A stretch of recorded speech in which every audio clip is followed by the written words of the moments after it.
আরে রিয়াজুল সে ভাগ্নির জন্য পাঞ্জাবি কিনতে মনে নাই রে। আরে এখনো রেলগেট উঠাতে অনেক টাইম আছে, চ যে কিনলি চলে আসিরা পাঞ্জাবিটা। হ্যাঁ ওইটাই ভালো হবে রে। এ ভাই তুমি গাড়ি কি হয়ে লিয়েছো? তুমি দেখতেছ না যে মার্কেটে এখন ভেঙে দাও। আরে সরি ভাই, তাড়াহুড়োর কারণে ঠেকে গেল গো। সরি বলে সাত কোন আপনাকে তুই সালদা লাগি তো গাড়িটা দুদিন টিকে না রে। এক মাস কিনে হলো নতুন গাড়ি আর ভাড়া স্টেজ মার্কেটে মেয়ে দিলে মার্কেটে ভেঙে দাও। আরে ভাই তোমার তো সরি বললো, তা তুমি ভাবে গালাগালি করছো কেন? তুই সালদা কি বলবি এখন গাড়ি চালানো ছিড়ে নাই কেন? দেখ আজকে এসে গাড়িটা কিন্তু খুব ঢাপ লেগেছে, গাড়ি কি দেখিস তখন বুঝতে পারবি। মার্কেটে ভরাম কিনে ভেঙে দিয়ে চলে গেলে হবে? এ ভাই এ তুই কাকে তখন থেকে গাইল দিছিস রে? তুই মামুলি লোক ভেবেছিস নাকি রে? হ্যাঁ তুই গায়ে হাত দিছিস না? তুই চিনিস? আরে ভাই ছাড় তো, আমাকে চিনিস? তুই এত বড় আমাকে হাত দিয়ে পুরো চিনি ফেল বাজকে। আমি কোন কর্মে ছেড়ে তুই চিনিস আমাকে? দাঁড়া বাড়ি যাইতে ভাইকে ডেকে এসে দাঁড়া তো এরকম যাকে ভাই তাকে দেখি লাগা যা থাকছে এখানটায়। তুই বুকে যদি দম থেকে দাঁড়িয়ে রাখ ভাইকে ডেকে এসে।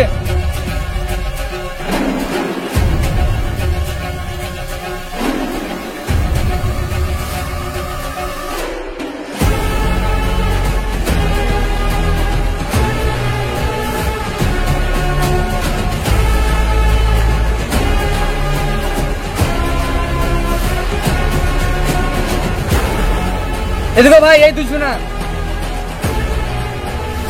হ্যাঁ কি হয়েছে রে? কার সঙ্গে কি ঝামেলা একটু খুলে বলতো আমায়। এদিকে আমাকে একা পেয়ে রেল গেটে এরা দুজনা মেরেছে। কি হয়েছে বলতো? দেখেন ভাই, আপনাকে দেখে মনে হচ্ছে আপনি খুব উচ্চ শিক্ষিত লোক, ইনসাফ মনের মানুষ। আপনি সেই হিসাবে আমার কথাটা মন দিয়ে শুনুন। আমরা ওখানটায় রেল গেটে দাঁড়িয়েছিলাম, আমার ভাগ্নির আমি পাঞ্জাবি কিনতে ভুলে গেছিলাম। এবার তাই ব্যাক করে নিতে যাব, আপনার ছোট ভাইয়ের মার্কেটে থেকে যায়। তার জন্য আপনার ছোট ভাই আমাদেরকে কতই না গালাগালি করলো। এর জন্য রাগ না সামলাতে পেরে তাকে ভাই আমি দুটো থাপ্পড় মেরেছি। আচ্ছা আমার ভাইয়ের সঙ্গে যে এরকমটা ঘটে গেল, তোদের কাছে কোনো প্রমাণ আছে? হ্যাঁ ভাই প্রমাণ আছে আমার কাছে। আপনার ভাই যখন ঝামেলা করছিল তুমি চুপ করে মোবাইলটা বের করে রেকর্ডিংটা চালাই। এই লেন দেখেন। সরি বলে সাত কোন আপনাকে তুই সালদা লাগি তো গাড়িটা দুদিন টিকে না রে। এক মাস কিনে হলো নতুন গাড়ি আর ভাড়া স্টেজ মার্কেটে মেয়ে দিলে মার্কেটে ভেঙে দাও। আরে ভাই তোমার তো সরি বললো, তা তুমি ভাবে গালাগালি করছো কেন? তুই সালদা কি বলবি এখন গাড়ি চালানো ছিড়ে নাই কেন? এসব কি এসব কি? ক্ষমা চা, ক্ষমা চা। না যাইবো না ভাই লোক কিসের গাড়া ক্ষমা চাইবি না? চা ক্ষমা চা, ক্ষমা চা, ক্ষমা চা।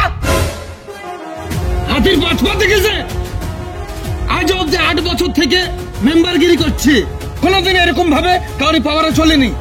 হ্যাঁ আমার ছোট ভাই হয়ে পরখে গালাগালি করবে আবার আমাকে ডাকতে আসবে ঘুরে। খবরদার, জিন্দেগিতে বংশের গৌরবে, বাবার গৌরবে, বড় ভাইয়ের গৌরবে এরকম চলবি না। নিজের মানসিকতা মানবিকতায় চলবি। প্যারে দোস্ত বুজুর্গ আজিজো, বর্তমানে এই ঈদের ছুটিতে কিছু মানুষের পকেট গরম থাকায় তারা টাকার পাওয়ার দেখায়, আবার লোক সংখ্যা বেশি হওয়ায় কিছু মানুষ একতার পাওয়ার দেখায়, কিছু মানুষ বংশের পাওয়ার দেখায়। আসলে এটাকে পাওয়ার বা ক্ষমতা বলে না। ক্ষমতাবান তো সেই যার সর্বদিক দিয়ে শক্তি থাকা সত্ত্বেও তার নিচের দুর্বল মানুষ কোনো দোষ করার পরেও সে নির্দ্বিধায় ক্ষমা করতে পারে। রব্বুল আলামিন আমাদেরকে সঠিক বুঝদান করুন। ভালো থাকবেন, সুস্থ থাকবেন। আবারও দেখা হচ্ছে নেক্সট কোনো শর্ট ফিল্মে। খোদা হাফিজ।